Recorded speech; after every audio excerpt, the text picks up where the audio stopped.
अंतरिक्ष तक जाकर, एक गांव से निकलकर अंतरिक्ष तक जाकर अपना नाम जो परचंबक लहराया। और गंडकी, सीता, मीरा जैसी बेटियां हुई है यहाँ पर। और यहाँ पर बेटा बेटी में भेदभाव रखा जाता है, ये सही नहीं।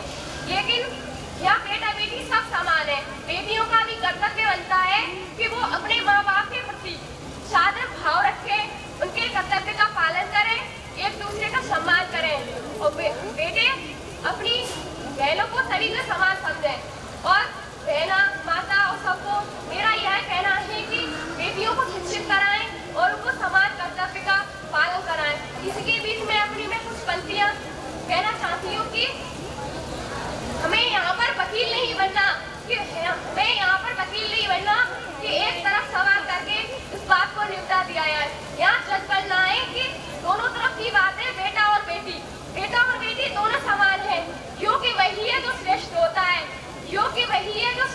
है।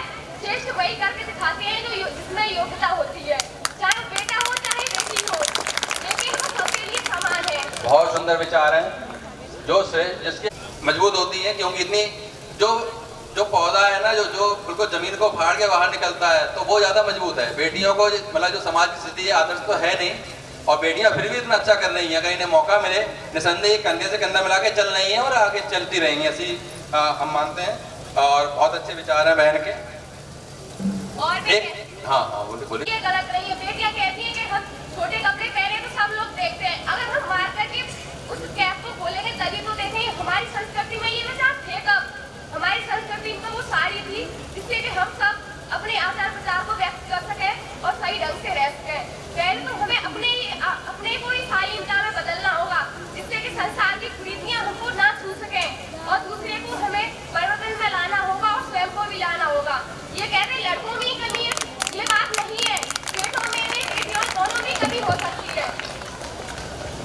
बहुत बढ़िया। बहुत आपने कमी, अगर समाज कहीं से भी हमारा अगर आदर्श व्यवस्था में नहीं है तो कमी कहीं भी हो सकती है। हो सकता है कि एक आदर्श पुरुष नहीं है, महिला नहीं है, या और भी जो व्यवस्थाएं हैं, विभाग है, सरकारी हो या गैर सरकारी हो, तो कहीं ना कहीं कमियां हैं। तभी आज हम इन पर चर्चा कर रहे हैं और इनकी जरूरत समझ में आ रही है हमें। बेटा एक प्रश्न था, क्या माता पिता के जीवन में भावनात्मक एवं आर्थिक सुरक्षा आपका निजी उत्तरदायित्व है? अगर है तो आप किस तरह यह उत्तरदायित्व निभाएंगी? मैं निभाऊंगी। अपना सद्भाव रखते हैं सभी के माँ बाप। अपने बच्चे के लिए माँ बाप कभी बुरा नहीं सोचते, वो हमेशा उसको अच्छी राह और नेक राह दिखाते हैं। माँ बाप का कहना है कि हमारी बेटियाँ अच्छी पढ़े लिखे। बेटा संक्षेप में, मतलब वो तो आप अच्छा बोल रही हैं, मतलब मैं ये चाहता हूँ कि माँ बाप हैं तो क्या वो उनका जो उत्तरदायित्व है, चाहे वो आर्थिक हो, मतलब माँ बाप बूढ़े हो गए हैं, मतलब जब तक वो कमा रहे थे, अब मान लो नहीं कमा रहे हैं, तो क्या वो बेटियों की जिम्मेदारी बनते हैं, मतलब आर्थिक रूप से? बेटियों की जिम्मेदारी बनती है, क्यों नहीं? क्योंकि बेटे माँ बाप की सेवा कर सकते हैं, बेटियां भी कर सकती है। भावात्मक रूप से तो बेटियां ज्यादा करीब होती, खातों को देखने जाना है, पिता को देखने जाना है, लेकिन आर्थिक, इसमें एक शब्द और आया है कि आर्थिक सुरक्षा। एक बेटी मतलब जो ससुराल जा चुकी है, वो अपने बूढ़े माँ बाप को क्या आर्थिक सुरक्षा दे सकती है और कैसे दे सकती है?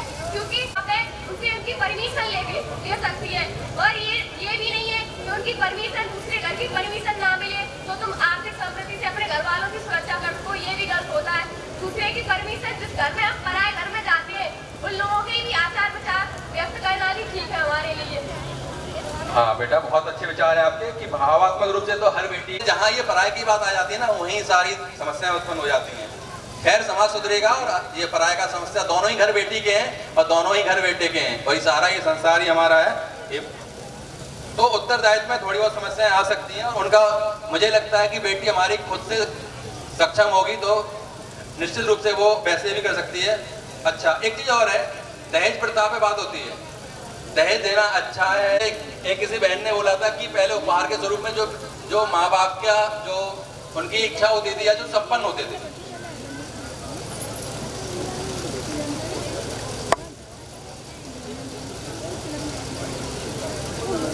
ठीक है बेटा।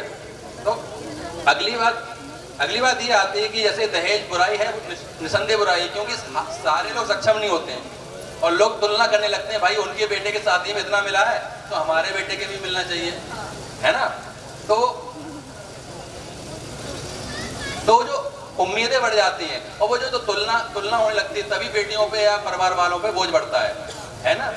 तो बात ये निकल के आ रही है कि दहेज बुराई तो है,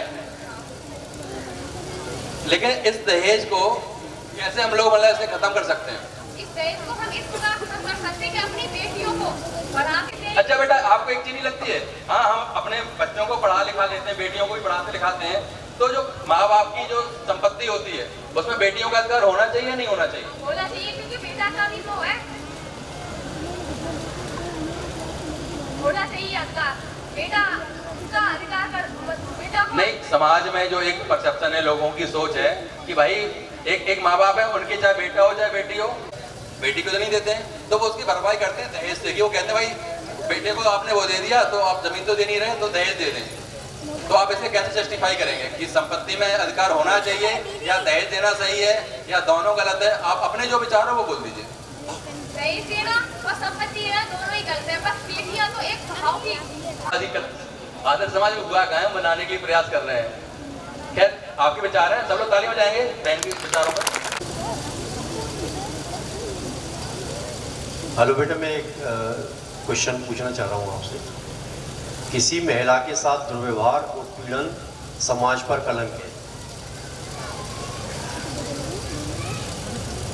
बताइए।